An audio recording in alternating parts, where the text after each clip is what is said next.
اعوذ باللہ من الشیطان الرجیم بسم اللہ الرحمن الرحیم الحمدللہ رب العالمین الصلاة والسلام علی اشرف الانبیاء والمرسلین وعلی آلہ الطیبین الطاہرین اللہم صل علی محمد وعلی محمد وعجل فرجہ۔ نماز کے موضوع میں آج جو مسئلہ زیر بحث ہے وہ ہے مقامات جہاں نماز پڑھنا مستحب ہے۔ یعنی نماز کے لیے بعض جگہ ایسی ہے کہ جس میں اسلام میں تاکید کی گئی ہے اور جہاں بہت زیادہ ثواب ذکر کیا گیا ہے۔ تو اسلام کی مقدس شریعت میں بہت تاکید جو کی گئی ہے کہ نماز مسجد میں پڑھی جائے،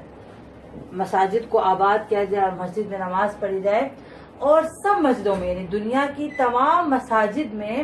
سب سے بہتر جو مسجد ہے وہ ہے مسجد الحرام۔ سب سے زیادہ تمام مساجد میں، دنیا کی کائنات کی تمام مساجد میں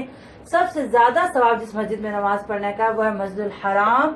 اس کے بعد مسجد نبوی، اس کے بعد مسجد کوفہ اور اس کے بعد مسجد بیت المقدس۔ اس کا درجہ آتا ہے، یعنی کہ جو روایات میں ملتا ہے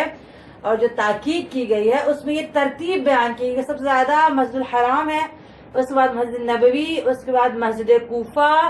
اس کے بعد مسجد بیت المقدس اور اس کے بعد شہر کی جامعہ مسجد، جو ہر شہر کی جامعہ مسجد ہوتی ہے اس کا، اور اس کے بعد محلے کی مسجد اور اس کے بعد بازار کی مسجد کا نمبر آتا ہے۔ یعنی ایک ترتیب ہے کہ اس میں سب سے زیادہ ثواب ہے، اس کے بعد اس کا، پھر اس کے بعد اس کا، پھر اس کے بعد۔ تو اگر ہم شہر کی جامعہ مسجد میں نماز پڑھیں گے تو اس کا ثواب زیادہ ہے بنسبت جو بازار میں مسجد ہے، اگرچہ کہ مسجد میں نماز پڑھنا ہی بہت ثواب ہے۔ یہ ایک ترتیب جو روایات میں بیان کی گئی ہے یہ تو درجات کے لحاظ سے ہے، وَإِلَّا مسجد میں نماز پڑھنے کا بہت زیادہ ثواب ہے۔ عورت کے لیے کیا بہتر ہے، وہ کہاں نماز پڑھے؟ عورت کے لیے بہتر ہے کہ نماز ایسی جگہ پڑھے جو نامحرم سے محفوظ ہونے کے لحاظ سے دوسری جگہوں سے بہتر ہو، یعنی جو نامحرم سے وہ جہاں محفوظ ہو، نامحرم سے جہاں وہ دور ہو، ایسی جگہ پہ وہ نماز پڑھے۔ اب وہ مکان، وہ جگہ، خواہ وہ مکان یا وہ کوئی گھر ہے یا وہ مسجد ہے یا کوئی اور جگہ، کوئی بھی جگہ جہاں عورت ایک نامحرم سے محفوظ ہو کر نماز پڑھ سکتی ہے وہ اس کے لیے بہترین جگہ ہے، خواہ وہ گھر ہو، مسجد ہو یا کوئی بھی اور جگہ ہو، یہ عورت کے لیے بہتر ہے۔ اس کے بعد ہے جہاں نماز پڑھنا مستحب ہے، ائمہ معصومین علیہ السلام کے حرموں میں نماز پڑھنا مستحب ہے، بلکہ مسجد میں نماز پڑھنے سے بہتر ہے۔ یعنی روایات میں یہ ہے کہ خداوند متعال نے ائمہ علیہ السلام کے حرموں میں نماز پڑھنے کو مسجد سے بھی زیادہ درجہ رکھا ہے، مسجد سے بھی زیادہ ثواب رکھا ہے کہ ائمہ علیہ السلام کے حرم میں نماز پڑھی جائے۔ اور روایت میں ہے کہ حضرت امیر المؤمنین علیہ السلام کے حرم میں نماز پڑھنا 2 لاکھ نمازوں کے برابر ہے، یعنی امیر المؤمنین کے حرم میں نماز پڑھنے کا بہت زیادہ ثواب ہے کہ ایک نماز 2 لاکھ نمازوں کے برابر ہو جاتی ہے۔ اس کے بعد ایک مسئلہ یہ ہے کہ روایت بیان کی کہ جو شخص مسجد میں نہ آتا ہو، مستحب ہے کہ اس انسان کے ساتھ مل کر کھانا نہ کھایا جائے، اپنے کاموں میں اس سے مشورہ نہ کرے، اس کے پڑوس میں نہ رہے، نہ اس سے عورت کا رشتہ لے اور نہ اس عورت کا رشتہ دے۔ کون سا شخص؟ جو مسجد میں نماز نہیں پڑھتا، نماز پڑھتا ہے۔ اب اگر آپ فوراً توجہ کریں کہ خدا کے نزدیک نماز اور مسجد کی کتنی اہمیت ہے، یہ شخص نماز چھوڑنے والا تارک الصلاۃ نہیں ہے، نماز چھوڑنے والا نہیں، لیکن مسجد میں نماز نہیں پڑھتا تو خدا نے مستحب قرار دے دیا کہ آپ اس انسان کے ساتھ کھانا نہ کھاؤ، اس کے پڑوس میں نہ رہو، اس سے مشورہ نہ کرو، اس سے عورت کا رشتہ نہ دو اور اس کی عورت کا رشتہ نہ لو۔ جو نماز تو پڑھتا ہے لیکن مسجد میں نہیں پڑھتا، تو اب آپ سوچیں کہ جو نماز ہی نہ پڑھتا ہو، جو نماز ہی نہ پڑھتا ہو تو خدا کے نزدیک وہ شخص کیا ہے کہ جو نماز ہی نہیں پڑھتا۔ اور ہم عموماً اگر دیکھتے ہیں معاشرے میں تو عورتوں کا رشتہ لینے کے لیے یا بیٹیوں کے رشتے کے لیے یہ نہیں دیکھا جاتا ہے کہ نمازی ہے کہ نہیں، مسجد میں نماز پڑھتا ہے، نہیں، یہ بات نہیں توجہ کی جاتی، وہ دیندار ہے یا نہیں یہ نہیں دیکھا جاتا۔ اکثر آپ لوگ جانتے ہیں کہ ہم لوگ کن چیزوں کا خیال رکھتے ہیں اور جو چیزیں اہم ہیں ان کا خیال نہیں رکھتے اور بعض میں پھر بہت سے مسائل کا سامنا بھی ہوتا ہے۔ بہرحال یہ ایک روایت ہے کہ خدا بند متعال کے نزدیک ثواب اس میں ہے کہ جو شخص مسجد میں نہ آتا ہو اس کے ساتھ ایسا سلوک کیا جائے، بائیکاٹ کیا جائے اس کا، نماز پڑھتا ہے لیکن مسجد میں نہیں پڑھتا۔ تو خیر آپ تصور کریں کہ وہ شخص جو نماز نہیں پڑھتا، اور روایات میں ہے کہ بے نمازی ہونا خود ایک نحوست ہے، بے نمازی منحوس ہے۔ ہم کہتے ہیں ہمارے گھر میں نحوست ہو گئی، یہ ہو گیا وہ ہو گیا، برکت نہیں ہے، رحمت نہیں ہے۔ تو جس گھر میں بے نمازی ہے اس میں خود ایک نحوست ہے۔ اور روایت میں ہے کہ ایک مرتبہ جناب ابراہیم علیہ السلام ایک سمندر کے پاس سے گزر رہے تھے، تو اس سمندر یا دریا، اس کی مچھلیوں نے کہا کہ نبی خدا نہ جانے کیا ہوا کہ دریا کا رزق ہمارے لیے کم پڑ جاتا ہے، کیونکہ آپ جانتے ہیں کہ سمندری مخلوق کا رزق تو سمندر کے اندر ہوتا ہے، ہمارے لیے برکت ختم ہوگی ہمارے سمندر سے، رزق ہمیں پورا نہیں پڑتا۔ تو خدا نے وہی نازل کی کہ اے نبی خدا ابراہیم ان سے کہہ دو کہ تمہارے سمندر میں یا اس دریا میں ایک بے نمازی نے ہاتھ منہ دھویا ہے، اس بے نمازی کی نحوست کی وجہ سے اس سمندر کی برکت ختم ہوگی۔ اب آپ توجہ کریں اور اندازہ لگائیں کہ صرف ہاتھ منہ دھونا ایک بے نمازی کا ایک سمندر کی برکت کو ختم کر دیتا ہے، تو پھر ایک گھر میں بے نمازی کا وجود، کیسے اس گھر میں برکت آئے، کیسے اس گھر میں رحمت آئے۔ اور اگر کوئی یہ کہے کہ جی ہم نماز بھی پڑھتے ہیں اور ہمارا رزق پورا نہیں پڑتا، تو پھر خدا کی طرف سے امتحان ہوتا ہے۔ ضروری نہیں کہ ہر بات کو ہم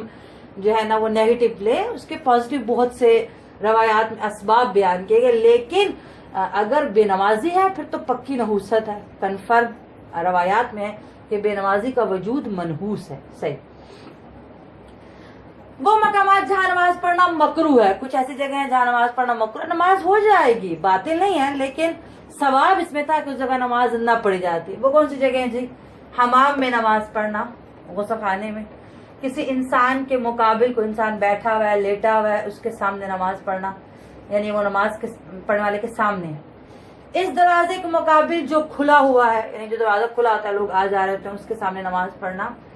قبر کے سامنے مقابل،